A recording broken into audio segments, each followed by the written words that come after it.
ఆలు chicken curry ఉండేద్దాం. ఆకలేస్తుంది. Chicken చూడండి, చూడడానికి ఎంత పెద్దగా ఉందో, ఇంతగా ఎంత ఉందో చూడండి, పెట్టలాగా నా చేతిలో.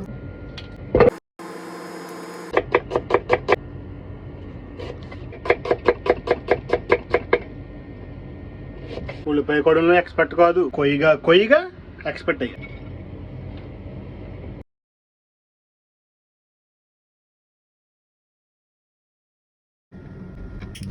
లవంగాలు ఏదో నానగడ్డి వేసేస్తున్నాను. బాగా ఫ్రై అయిన తర్వాత ఏంట్రా మర్చిపోయాను అనుకుంటున్నాను. నేను పచ్చిమిరకాయలు మర్చిపోయాను. ఈ వంట లోపు ఇంకా ఏమేమి మర్చిపోతాను. అప్పుడు సాల్ట్ వేయడం వల్ల 2 ప్రయోజనాలు ఉన్నాయి.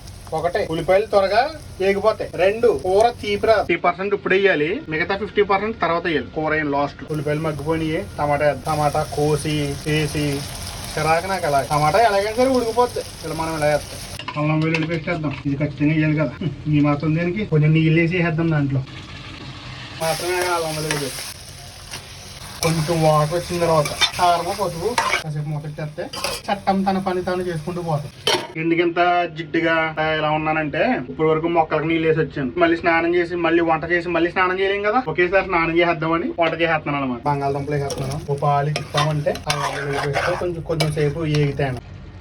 కారం, ధనియాల పొడి వేసి కొడితే అద్దరిపోవాలి టేస్ట్. ఇందులోనే కొద్దిగా గరం మసాలా వేసుకుంటే ఆయిల్లో బాగా ఫ్రై అయ్యి ఫ్లేవర్ బాగుంటుంది. చూసారా, ముక్క బాగా ఉడకబెట్టి ఆయిల్ సెపరేట్ అయింది. ఇప్పుడు వాటర్ వేసుకోవాలి.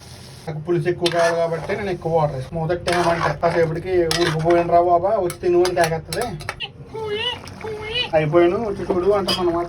కొద్దిగా ఉప్పు తక్కువైంది, ఉప్పు వేసుకుందాం. అంటే అన్ని వేసి చూడు, నన్ను వేసి చూడు అంట. ఉప్పు. కూర అయిపోయింది, స్నానం చేసి తినేద్దాం. కొంపతి స్నానం చేయడం కూడా చూపిద్దామేంటి, అంత సీన్ లేదు. Oh my